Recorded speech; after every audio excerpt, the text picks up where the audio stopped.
Hi everyone, it's Michelle from A Common Life here, and today I wanted to share with you the new chore chart that I have created for the new year. Last year, I had set up a chore chart very similar to this for our 5 children.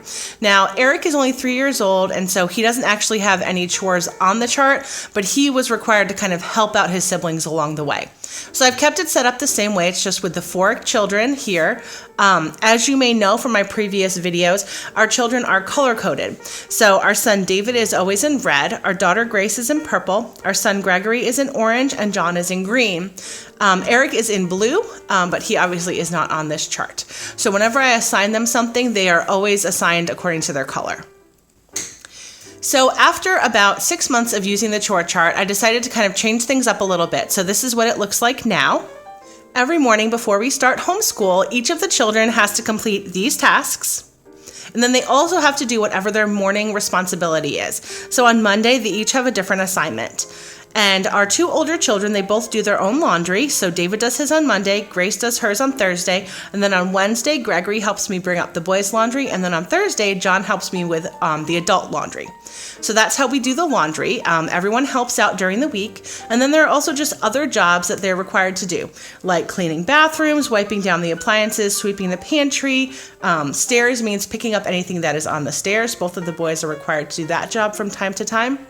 So these are all of their responsibilities that they do every morning before we start homeschool. Then in the afternoon, they also have their afternoon responsibilities. And these will happen after quiet time. And then in the evening, these are basically right before bed or right before dinner time responsibilities.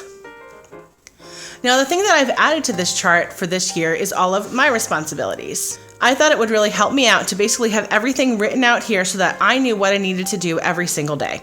So I have given myself a list of things to do in the morning. Now, most of these are not actually chores. They're just things that I want to be able to kind of just check off as I go along. So I'm going to start out my morning. If you saw my 2017 goals video, I will link to that up here. You will know that I have made a goal of doing devotion and prayer every morning before the kids are up and moving. So that is one of my plans for this year. After that, I'm going to go ahead and prepare for homeschool, and then I'm going to make breakfast. And then I've already talked about our weekly laundry, but I've just written it down here for myself. And then while the kids are doing their quiet time in the afternoon, after we've finished all of our homeschool, every single day I have assigned myself a different job to do. And so none of these are really huge jobs, and the way I look at it is kind of if I haven't completed it by the end of the day, then I can go ahead and do this after the kids have gone to bed as well. And then the big cleanup time is in the evening after dinner. I usually actually do all of these jobs already. This is the only new job that I've added to the list. So my husband is the one who puts the kids to bed every night. And so while he is putting them to bed, I always clean up the dining room table, and then I wipe it down. Then I load the dishwasher, wash the dishes, I wipe down the kitchen. I always tidy up the homeschool room and make sure it's set up for the following day. And then, and then I set up the homeschool room. And then my new thing now, because we have a robot vacuum, I'm going to go ahead and run that vacuum every night. So that'll just kind of, clean up the floor and make everything perfectly tidy for us when we wake up in the morning. So here is just a quick look at our responsibilities that we are going to be taking care of every single day. These are mainly for during the week. So Saturday, obviously you can see here, there are no chores for the kids on Saturday, but if we need help, they help us. They know that since they're a part of our family, they're required to help us do jobs from time to time.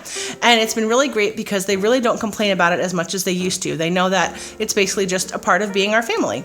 So I have gone ahead and posted this on our bulletin board so that we can all see it every day.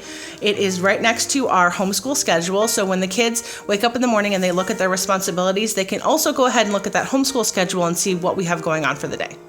Thank you so much for watching this video. If you have any questions, please put them in the comments below. Please don't forget to like and subscribe for more videos like this. Have a great day.